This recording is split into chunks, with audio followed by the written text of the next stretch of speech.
Hello everyone, मैं हूं संजय। मेरे चैनल बुद्धि ज्ञान पर आपका स्वागत है। दोस्तों, आज बहुत ही इम्पोर्टेंट आर्टिकल के बारे में चर्चा करने वाले हैं। वो है आर्टिकल 19 यानी अनुच्छेद 19। भारतीय संविधान की चर्चा कर रहे हैं। भारतीय संविधान के भाग 3 यानी पार्ट 3 के अंतर्गत हम लोग मौलिक अधिकार की चर्चा कर रहे हैं। इस मौलिक अधिकार का अंतर्गत हमें 6 प्रकार के अधिकार मिले हुए हैं। इनमें से सबसे पहला अधिकार राइट टू इक्वालिटी पर हम लोग वीडियो बना चुके हैं, यानी आर्टिकल 14 से लेकर आर्टिकल 18 के अंतर्गत राइट टू इक्वालिटी की चर्चा की गई है। इस पर हम लोग वीडियो बना चुके हैं। जो दोस्त हमारे इस वीडियो को नहीं देखे हैं वो प्लीज़ हमारे डिस्क्रिप्शन में जाकर इस वीडियो को देख सकते हैं। अब मौलिक अधिकार के दूसरे अधिकारों के बारे में चर्चा करने वाले हैं, यानी राइट टू फ्रीडम यानी स्वतंत्रता के अधिकार के बारे में। स्वतंत्रता के अधिकार के बारे में चर्चा होगी आज आर्टिकल 19 से लेकर आर्टिकल 22 के बीच में। तो दोस्तों, इस राइट टू फ्रीडम के अंतर्गत पहला आर्टिकल 19 यानी आर्टिकल 19 की चर्चा हम लोग करने वाले हैं। ये मेरा संविधान जो है आर्टिकल 19 के अंतर्गत हमें 2 प्रकार का अधिकार देता है। एक तो पहला अधिकार हमें दिया है आर्टिकल 19 क्लॉज 1 के अंतर्गत। ये 6 प्रकार का हमें फ्रीडम देती है लाइफ को एंजॉय करने के लिए। वहीं हमारा संविधान जो है आर्टिकल 19 क्लॉज 2 से लेकर आर्टिकल 19 क्लॉज 6 तक ये स्टेट को रिस्ट्रिक्शन भी देता है, यानी कि एक रिजनेबल रिस्ट्रिक्शन लगाकर हमारे इन अधिकारों को कर्टेल कर सके। तो दोस्तों, आइए डिटेल में पढ़ते हैं कि ये हमारा अधिकार कौन कौन से हैं और ये हमारे रिस्ट्रिक्शन कौन कौन से हैं। तो आइए इसकी चर्चा अब हम लोग आज डिटेल में करते हैं। दोस्तों, एक ज़रूरी बातें कर ले आपसे। जो भी दोस्त हमारे इस चैनल को यानी इस वीडियो को देख रहे हैं, हमारे चैनल पर नए हैं, प्लीज़ सब्सक्राइब कर दें और वीडियो देखने के बाद अगर अच्छा लगे तो लाइक एवं शेयर जरूर कर दिया करें। तो दोस्तों, आइए हम लोग चर्चा करते हैं आर्टिकल 19 की।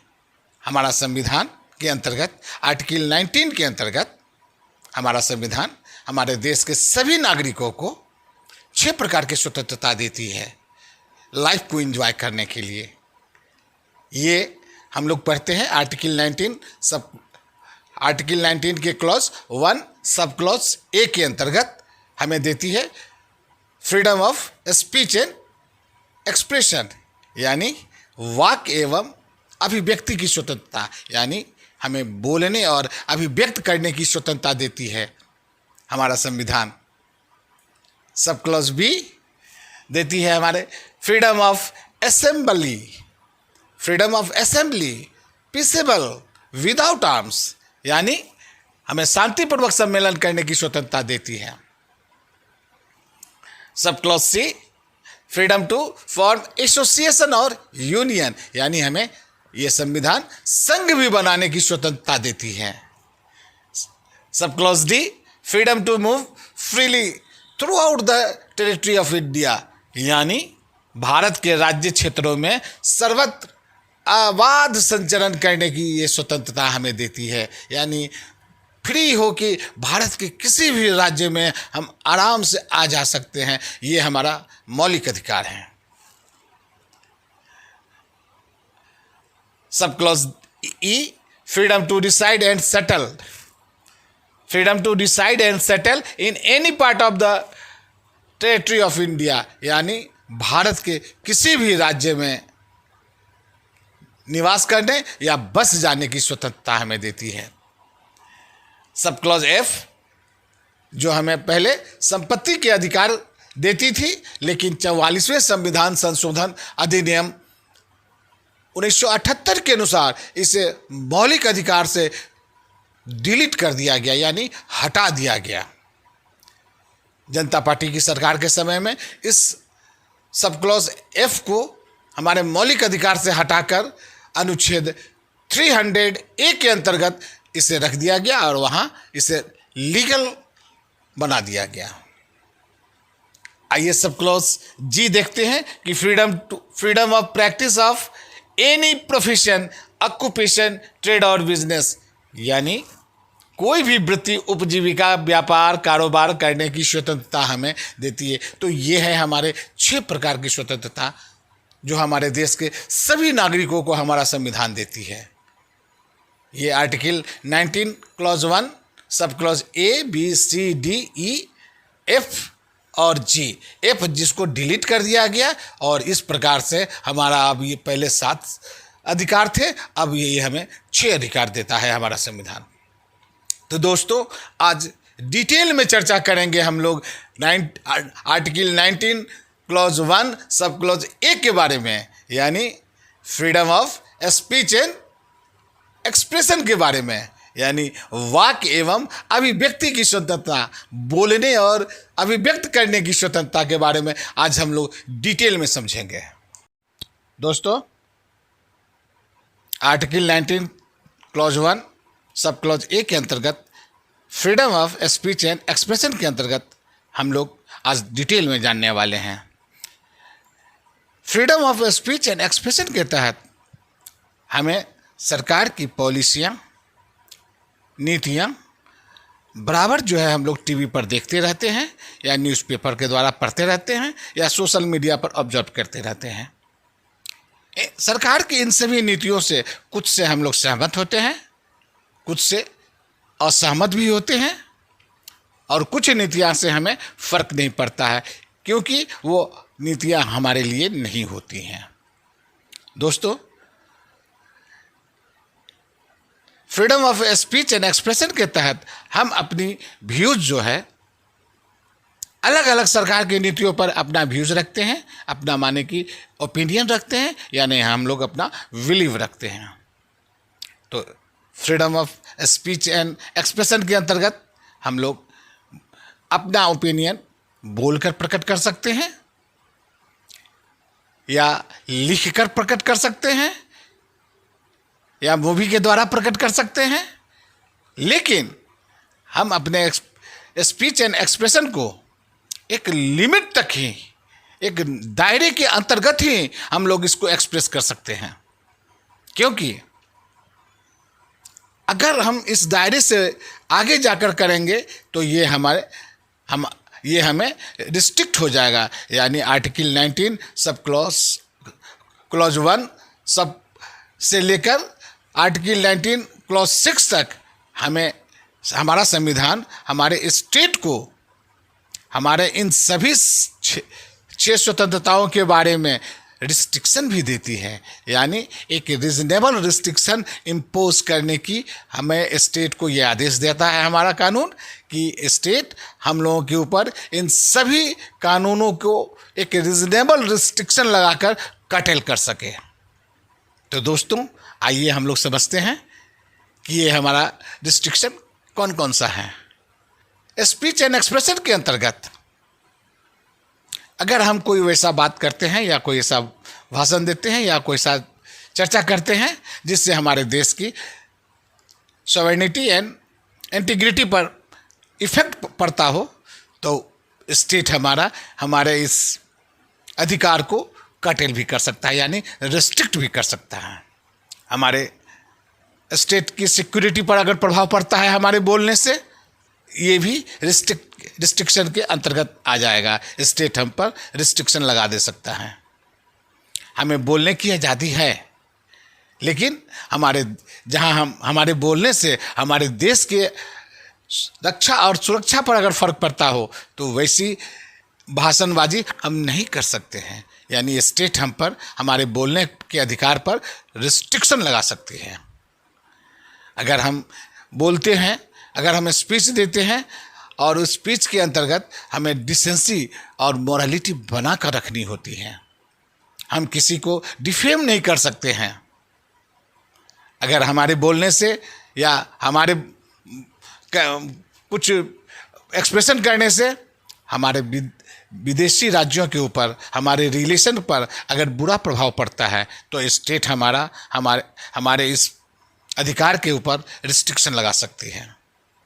बोलने की आज़ादी के अंतर्गत अगर कोर्ट के ऊपर अगर हम लोग कुछ टिप्पणी या आक्षेप लगाते हैं तो वो भी कोर्ट के अवमानना के अधिकार के अंतर्गत आएगा और वो स्टेट हमारे इस अधिकार को कर्टेल कर देगी, यानी रिस्ट्रिक्ट कर देगी। इस तरह से हमारा ये 8 प्रकार के जो रिस्ट्रिक्शन है हम पर स्टेट इम्पोज करती है। सबसे पहला है sovereignty and integrity of India, यानी भारत की एकता और संप्रभुता पर किसी प्रकार का आक्षेप नहीं होनी चाहिए हमारे बोलने या अभिव्यक्ति करने के आज़ादी के अंतर्गत। हमारे बोलने या अभिव्यक्ति करने से सिक्योरिटी ऑफ स्टेट यानी राज्य की सुरक्षा पर कोई प्रभाव नहीं पड़नी चाहिए। अगर कोई प्रभाव पड़ता है तो स्टेट हम पर रिस्ट्रिक्शन लगा देगी। ये फंडामेंटल राइट्स के तहत हमें जो ये 6 कानून प्राप्त हैं ये एब्सोल्यूट नहीं है। पब्लिक डिसऑर्डर अगर हमारा होता है, हमारे बोलने से अगर कहीं पब्लिक डिसऑर्डर बिगड़ता है तो इस पर भी स्टेट हम पर रिस्ट्रिक्शन लगा सकती है। डिसेंसी एंड मोरालिटी यानी नैतिकता, अगर हमारे बोलने में नैतिकता झलकनी चाहिए, अगर ऐसा नहीं होता है तो स्टेट हमारे बोलने पर भी रिस्ट्रिक्शन लगा सकती है। अगर हमारे बोलने से हमारे फॉरेन स्टेट के फ्रेंडली रिलेशन पर कोई प्रभाव पड़ता है तब भी हमारे स्टेट जो है हमारे इस अधिकारों पर रिस्ट्रिक्शन लगा सकती है, यानी हमारे अधिकार को कर्टेल कर सकती है। कंटेम्प्ट ऑफ कोर्ट यानी न्यायालय की अवमानना या अवॉइड ऑफ डिफेमेशन यानी मानहानि करना, या हमारे भाषण के द्वारा अगर किसी को उकसाना, अपराध के लिए अगर हम उकसाते हैं, इस पर भी स्टेट जो है हम पर रिस्ट्रिक्शन लगा सकती है। हमारे बोलने के अधिकार पर, हमारे अभिव्यक्ति के अधिकार पर रिस्ट्रिक्शन लगा सकती है। यानी ये सब हैं, ये 8 प्रकार के रीजनेबल रिस्ट्रिक्शन हमारा जो संविधान देता है स्टेट को। एक तरफ हमें ये 6 प्रकार के फ्रीडम देती है लाइफ को एंजॉय करने के लिए, वहीं हमारे स्टेट को भी यह पावर देती है कि अगर हम कहीं कुछ इस प्रकार के अब अपने स्वतंत्रता की अभिव्यक्ति के आधार पर अगर हम कुछ गलत करते हैं, यानी उससे हमारे देश की एकता और अखंडता पर कोई प्रभाव पड़ता है, तो उस पर हमारा स्टेट जो है रीजनेबल रिस्ट्रिक्शन हम पर लगा सकती है, यानी हमारे इस अधिकार को कर्टेल कर सकती है। तो अभी तक हम लोग जितना समझ पाए उससे यह स्पष्ट होता है कि कॉन्स्टिट्यूशन ने बहुत ही ब्रॉड डेफिनेशन दिया है freedom of speech and expression पर। दोस्तों, हमारे संविधान में यह कहा गया है कि आप अपने विचार को, अपने व्यूज़ को जैसा चाहें वैसा व्यक्त कर सकते हैं, लेकिन स्टेट को भी यह पावर है कि आप पर रीजनेबल रिस्ट्रिक्शन लगाकर आपके इस अधिकार को कर्टेल करें। तो आइए समझते हैं कि सुप्रीम कोर्ट ने अपने कुछ फैसले में कुछ ऐसे डिटेल्स बताया है freedom of speech of expression में क्या क्या चीज़ें और शामिल होनी चाहिए। तो उसके अंतर्गत सबसे पहला है कि सुप्रीम कोर्ट ने कहा है कि इसको freedom of speech and expression के अंतर्गत ही right to propagate own views as well as view of other, यानी अपनी व्यूज़ को तो आप रख ही सकते हैं, साथ ही साथ दूसरे के व्यू को भी आप प्रोपेगेट एंड स्प्रेड कर सकते हैं। फ्रीडम ऑफ प्रेस दिया है, यानी जैसे नागरिकों को अधिकार दिया है, फ्रीडम दिया है, वैसे ही प्रेस को भी फ्रीडम दिया है, यानी फ्रीडम ऑफ प्रेस जो है इस आर्टिकल 19 के तहत ही उनको ये अधिकार प्राप्त है। फ्रीडम ऑफ कमर्शियल एडवर्टीजमेंट, यानी टीवी पर कमर्शियल ऐड देने का अधिकार भी इस के अंतर्गत आता है। राइट टू टेलीकास्ट, यानी प्रिंट मीडिया को टेलीकास्ट करने का अधिकार देता है ये। Right to know about government activities, यह आपको जानने का अधिकार है कि गवर्नमेंट की एक्टिविटीज़ क्या कर रही है, गवर्नमेंट देश में अभी कौन सा एक्टिविटीज़ कर रही है, यह जानने का अधिकार आपको प्राप्त है। आप गवर्नमेंट से उसके बारे में उससे सवाल कर सकते हैं और लिखित में उसका जवाब मांग सकते हैं। राइट टू डेमोन्स्ट्रेशन और पिकेटिंग, आप डेमोन्स्ट्रेशन भी कर सकते हैं लेकिन आप स्ट्राइक नहीं कर सकते हैं, क्योंकि स्ट्राइक जो है मौलिक अधिकार में नहीं आता है। स्ट्राइक को आप नहीं कर सकते हैं, इसे लीगल अधिकार बना दिया गया है। राइट अगेंस्ट टैपिंग टेलीफोन, और आपको ये पावर देता है संविधान कि आपके खिलाफ कोई आपका टेलीफोन जो है टेप नहीं कर सकता है। Right against imposition of pre censorship on A newspaper, यानी न्यूज़पेपर छपने के पहले न्यूज़पेपर पर सरकार जो है उससे यह नहीं पूछ सकती है कि सब कुछ सही है इस न्यूज़पेपर में, तभी आप छापिए। ऐसा आप पर न्यूज़पेपर पर कोई प्रतिबंध सरकार नहीं लगा सकती है। यानी छपने के पहले सरकार को इन्फॉर्मेशन देकर बताना होता है कि अगर हम जो न्यूज़ छाप रहे हैं उसमें सब सही है। अगर यह न्यूज़पेपर वाले को ये अधिकार देता है, यानी कि आप जो है इस अधिकार के तहत आप सरकार को नहीं बता सकते हैं कि हम न्यूज़पेपर में क्या छाप रहे हैं। Government has no monopoly on electronic media, और इलेक्ट्रॉनिक मीडिया पर गवर्नमेंट की कोई मोनोपोली नहीं रहेगी। इन सभी अधिकारों को इस right freedom of speech and expression के अंतर्गत रखा गया है। तो दोस्तों, यहीं तक ये वीडियो आप अगर पूरा देख ही चुके हैं तो यह कैसा लगा, अपना व्यूज़, अपना ओपिनियन आप कमेंट्स के द्वारा आप हमें बता सकते हैं। तो ये था आर्टिकल 19 के बारे में। धन्यवाद।